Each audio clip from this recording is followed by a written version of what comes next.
Dear students, हम class 12th में हिंदी विषय में क्षितिज भाग 2 में सेकंड चैप्टर जिसका नाम है पतंग पढ़ेंगे।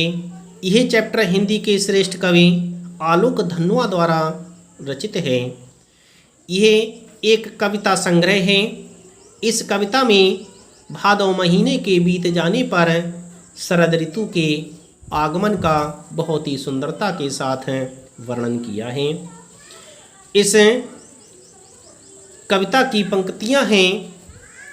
सबसे तेज बौछारे गई भादों गया सवेरा हुआ, खरगोश की आंखों जैसा लाल सवेरा, शरद आया पुलों को पार करते हुए, अपनी नई चमकीली साइकिल तेज चलाते हुए, घंटी बजाते हुए, जोर जोर से चमकीले इशारों से बुलाते हुए, पतंग उड़ाने वाले बच्चों के झुंड को चमकीले इशारों से बुलाते हुए और आकाश को इतना मुलायम बनाते हुए कि पतंग ऊपर उठ सके। कवि कहता है कि सबसे तेज बौछारे गई भादों गया सवेरा हुआ।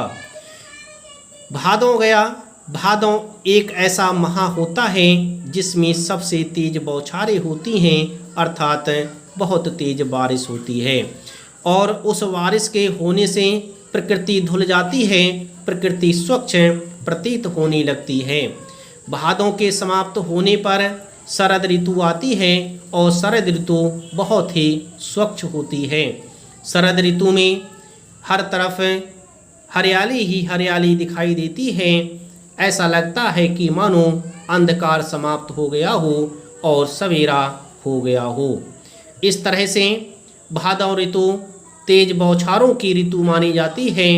भादव ऋतु के समाप्त हो जाने पर शरद ऋतु आई और शरद ऋतु के आने पर ऐसा लग रहा था कि मानो अंधकार समाप्त हो गया हो और सवेरा हो गया हो, क्योंकि प्रकृति स्वच्छ दिखाई दे रही थी।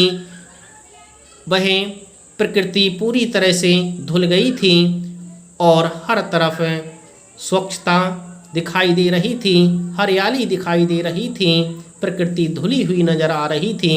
इससे लगता था कि मानो अंधेरे के बाद सवेरा हो गया है। खरगोश की आंखों जैसा लाल सवेरा, वह सवेरा ऐसा लग रहा था कि मानो खरगोश की आंखें लाल और भूरी हों। खरगोश की शरद ऋतु का सवेरा खरगोश की आंखों जैसा लाल भूरा सा प्रतीत हो रहा था।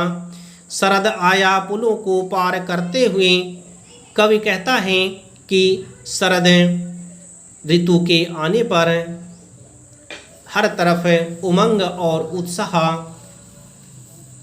दिखाई दे रही थी। शरद ऋतु के आगमन से उमंग, उत्साह और चमक हर तरफ छा गई थी। उस समय ऐसा लग रहा था कि मानो कोई उत्साही बालक कई पुलों को पार करके अपनी चमकीली साइकिल को तेजी से चलाते हुए, घंटी बजाते हुए, जोर जोर से घंटी को बजाते हुए, जोर जोर से पतंग उड़ाने वाले बच्चों की चमकीले इशारों से बुलाते हुए आ रहा हो। इस तरह से कवि कहता है कि शरद आया। शरद के आने पर ऐसा लग रहा था कि वह चारों तरफ उत्साह उत्पन्न कर चुका हो। चारों तरफ शरद ऋतु ने उत्साह और उमंग को भर दिया हो और ऐसा लग रहा था कि मानो उमंग, उत्साह और चमक से भरपूर होकर के कोई उत्साही बालक कई पुलों को पार करते हुए, अपनी नई चमकीली साइकिल तेज चलाते हुए, अपनी नई चमकीली साइकिल को तेज चलाते हुए, घंटी बजाते हुए, जोर जोर से पतंग उड़ाने वाले बच्चों को इशारे से बुला रहा हो। पतंग उड़ाने वाले बच्चों के झुंड को चमकीले इशारों से बुलाते हुए और आकाश को इतना मुलायम बनाते हुए कि पतंग ऊपर उठ सके। कवि कहता है कि यूँ लग रहा था कि मानो शरद ऋतु रूपी बालक ने आकाश को बहुत अधिक मुलायम बना दिया हो।